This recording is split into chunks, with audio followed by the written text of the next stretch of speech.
আবার স্বাগত ২১ বিজনেসের সঙ্গে আছি মহিমা পলি। একীভূত প্রক্রিয়ায় থাকা ইসলামী ধারার ৫ ব্যাংক আবারও আগের মালিকদের কাছে ফিরতে পারবে। এক্ষেত্রে কিছু শর্ত ও অঙ্গীকারনামা পরিপালন করতে হবে। ব্যাংক রেগুলেশন অধ্যাদেশে এমন সুযোগ রেখে তা বিল আকারে পাশ করা হয়েছে। এতে বলা হয়েছে, একীভূত ব্যাংক পরিচালনার জন্য বাংলাদেশ ব্যাংক ও সরকার এ পর্যন্ত যে অর্থ দিয়েছে তার ৭.৫% পরিশোধ করে আগের মালিকরা এর নিয়ন্ত্রণ নিতে পারবেন। বিলের ১৮ ক ধারায় বলা হয়েছে, আপাতত বলবৎ অন্য কোনো আইন কিংবা এ আইনের অন্যান্য বিধানে যা কিছু থাকুক না কেন, ব্যাংক রেগুলেশন অধ্যাদেশ ২০২৫-এর আওতায় তালিকাভুক্ত হওয়ার আগের শেয়ার ধারক অথবা শেয়ার ধারকরা অথবা বাংলাদেশ ব্যাংক উপযুক্ত বিবেচিত ব্যক্তি ওই ব্যাংকের শেয়ার সম্পদ দায় পুনঃধারণ বা ধারণ করার জন্য রেগুলেশন কর্তৃপক্ষ হিসেবে বাংলাদেশ ব্যাংক বরাবর আবেদন করতে পারবে। তবে শেয়ার পুনঃধারণের আবেদন করার ক্ষেত্রে একটি পৃথক অঙ্গীকারনামা দিতে হবে। ব্যাংক রেগুলেশন অধ্যাদেশ ২০২৫-এর আলোকে গত বছর নজরুল ইসলাম মজুমদারের নিয়ন্ত্রণাধীন শরিয়া ভিত্তিক এক্সিম ব্যাংক এবং এস আলমের নিয়ন্ত্রণাধীন সোশ্যাল ইসলামী ব্যাংক, ফার্স্ট সিকিউরিটি ইসলামী ব্যাংক, ইউনিয়ন ও গ্লোবাল ইসলামী ব্যাংক একীভূতকরণ করে সম্মিলিত ইসলামী ব্যাংক গঠন করা হয়। আন্তর্জাতিক ফার্ম দিয়ে অডিট সহ বিভিন্ন পর্যায় শেষে এ সিদ্ধান্ত নেয় কেন্দ্রীয় ব্যাংক। নবগঠিত সম্মিলিত ইসলামী ব্যাংকের পরিশোধিত মূলধন ৩৫,০০০ কোটি টাকা।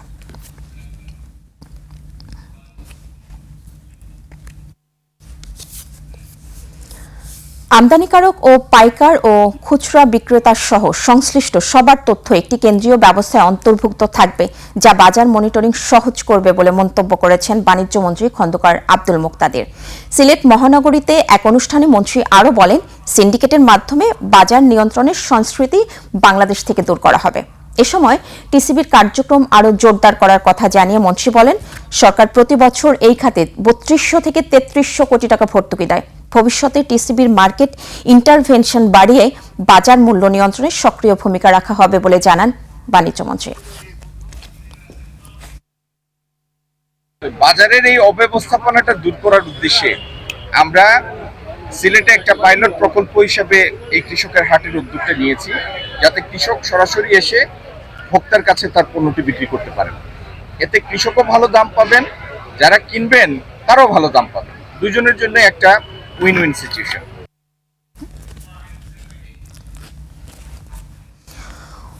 উপকূলীয় জেলাগুলোতে তরমুজ চাষে এবার ভিন্ন ভিন্ন চিত্র উঠে এসেছে।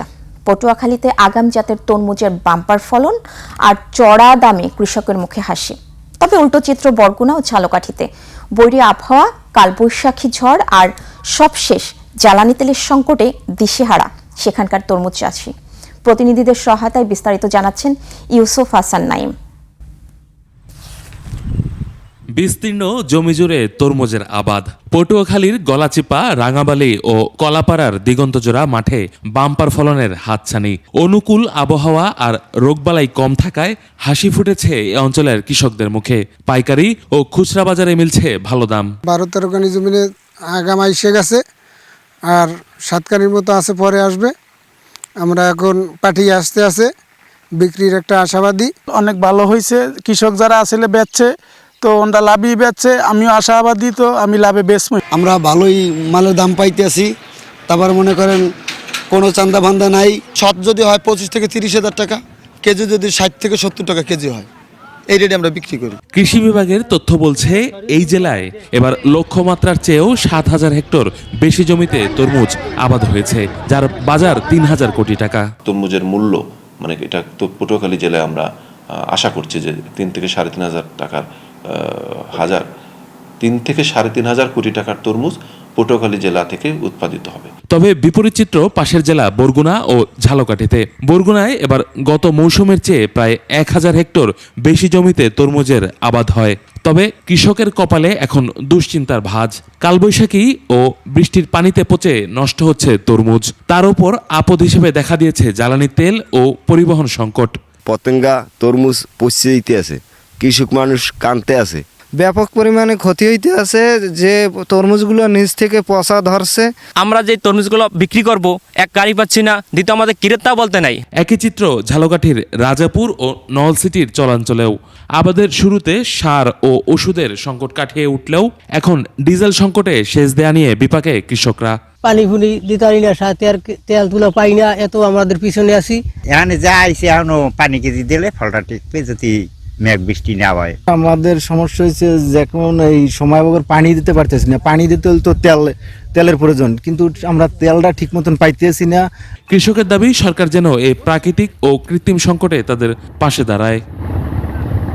ইউসুফ হাসান নাইম, 21 টেলিভিশন।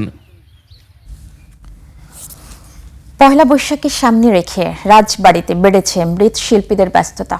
তবে মাটি, কাঠ ও খড়সহ কাঁচামালের দাম বেড়ে যাওয়ায় উৎপাদন খরচ দ্বিগুণ হলেও বাড়েনি পণ্যের দাম।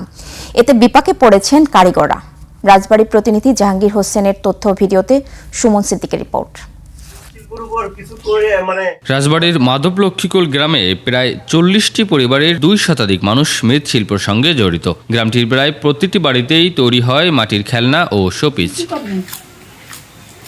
সারা বছরই এ পেশায় নিয়োজিত থাকলেও বৈশাখ, পূজা ও বিভিন্ন মেলা ঘিরে বেড়ে যায় তাদের কাজের চাপ। তবে কাঁচামালের দাম বেড়ে যাওয়ায় দুশ্চিন্তায় পড়েছেন কারিগররা। উৎপাদন খরচ দ্বিগুণের বেশি হলেও বাজারে সে অনুযায়ী দাম বাড়েনি। জিনিসপাতির দাম, দ্রব্যমূল্য হচ্ছে যে বেশি, আমাদের কিনতে হচ্ছে বেশি দামে।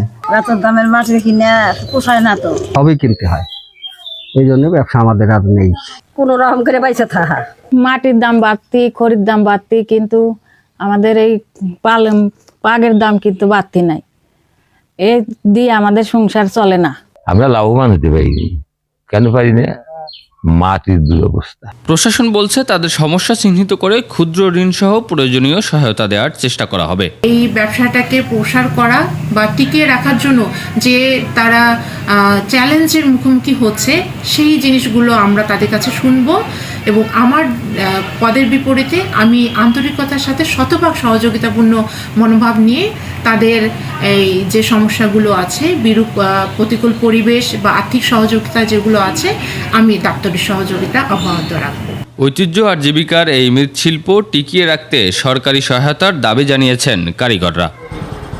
সুমন সিদ্দিকী বাবু, 21 টেলিভিশন। পাইলট প্রজেক্ট হিসেবে ফুয়েল কার্ড চালু করেছে সরকার। রাজধানীতে প্রাথমিকভাবে 2টি পাম্পে এই কার্যক্রম চলছে। প্রথম দিনে ফুয়েল কার্ড ব্যবহার করে কোনো রকম ঝামেলা ছাড়াই অকটেন পাচ্ছেন মোটরসাইকেল চালকরা। তবে অন্যান্য পাম্পে ফুয়েল কার্ড চালু না হওয়া এবং তেল সংকটে পাম্প বন্ধ থাকায় চরম ভোগান্তিতে রয়েছেন চালকরা। বিস্তারিত হাকিম মাহির রিপোর্টে। ইকবাল হোসেন মোটরসাইকেলে রাইড শেয়ার করেন, এতেই চলে তার সংসার। ফুয়েল কার্ড অ্যাপ ব্যবহার করে প্রথম দিনেই অল্প সময়ের জন্য লাইনে দাঁড়িয়ে তিনি অকটেন নিয়েছেন সোনার বাংলা সার্ভিস স্টেশন থেকে।